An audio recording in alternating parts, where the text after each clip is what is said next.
Bonjour, nous allons voir ensemble les nouveautés sociales en cette rentrée 2019.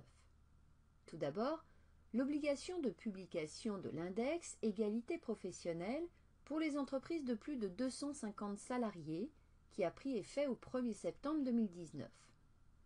Chaque entreprise d'au moins 50 salariés doit mesurer les écarts de rémunération entre les femmes et les hommes au regard d'indicateurs et publier son résultat appelé index calculé sur 100 points.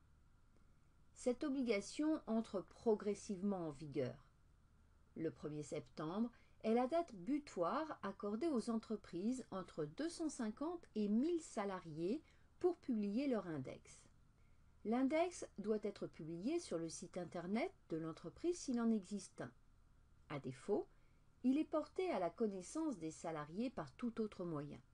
De la même manière, vous devez mettre à disposition de votre comité social et économique les indicateurs et le niveau de résultat chaque année via la base de données économiques et sociales.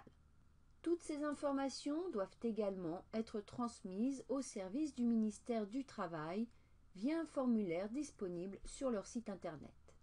Cette publication doit intervenir au plus tard le 1er mars de chaque année. Au 1er mars 2020, toutes les PME seront concernées par l'obligation de publication, y compris celles de 50 à 250 salariés. Si vous ne publiez pas les informations relatives aux écarts de rémunération, l'inspection du travail peut vous mettre en demeure de le faire dans un délai d'1 mois. Passé ce délai, si vous ne pouvez pas prouver que vous respectez vos obligations, vous risquez une pénalité pouvant atteindre 1% des rémunérations et gains versés aux salariés au cours des périodes au titre desquelles vous ne respectez pas vos obligations sur l'égalité professionnelle. L'absence de mise à disposition des informations au CSE constitue un délit d'entrave et peut vous amener à payer une amende de 7 500 €. Une autre nouveauté sociale avec effet au 1er septembre 2019 est l'actualisation du taux de prélèvement à la source. Comme vous le savez, depuis le 1er janvier, l'impôt sur le revenu est prélevé directement sur le bulletin de paye des salariés par l'employeur qui est devenu collecteur de l'impôt.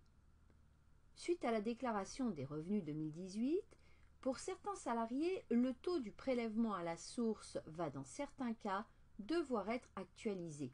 Ce nouveau taux doit être appliqué pour les revenus perçus à partir du 1er septembre 2019. Ces taux personnalisés de prélèvement à la source ont été transmis, à compter du début du mois d'août, aux employeurs via les comptes rendus métiers. À partir du 1er septembre également, la communication électronique devient obligatoire devant le tribunal de grande instance. Ce tribunal est notamment compétent pour les litiges collectifs du travail au niveau du plan de sauvegarde de l'emploi ou dans l'interprétation d'une convention collective par exemple. Les actes de procédure devront désormais être remis à la juridiction par voie électronique sous peine d'irrecevabilité. Au 1er septembre 2019 a eu lieu l'augmentation des salaires conventionnels. Plusieurs branches ont revu à la hausse leur grille de rémunération. Les conventions collectives concernées sont commerce et services de l'audiovisuel, code 3076, enseignement privé indépendant, code 3351, manutention ferroviaire et travaux connexes, code 3170, salariés du particulier employeur, code 3180, et taxi. Une autre nouveauté est à prendre en compte, mais au 1er octobre 2019. Il s'agit du renforcement de la réduction générale de cotisation.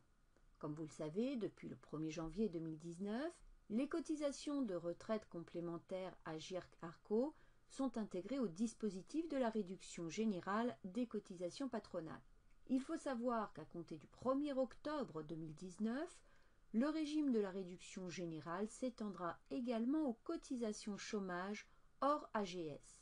Concernant l'extension aux cotisations de retraite complémentaire, le taux maximal de cotisation patronale retraite complémentaire est de 6,01%, correspondant à la cotisation tranche 1 de 4,72%, ajoutée à la contribution d'équilibre général de 1,29%.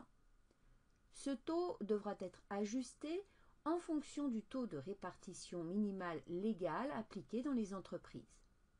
Aussi, à compter du 1er octobre, le calcul de l'allègement général devient donc majoré avec un coefficient T égal à 0,0405. Vous visualisez maintenant un exemple de calcul de l'allègement majoré pour une entreprise soumise au FNAL à 0,10% avec un salarié à temps complet sur toute l'année qui perçoit une rémunération mensuelle de 2 000 €.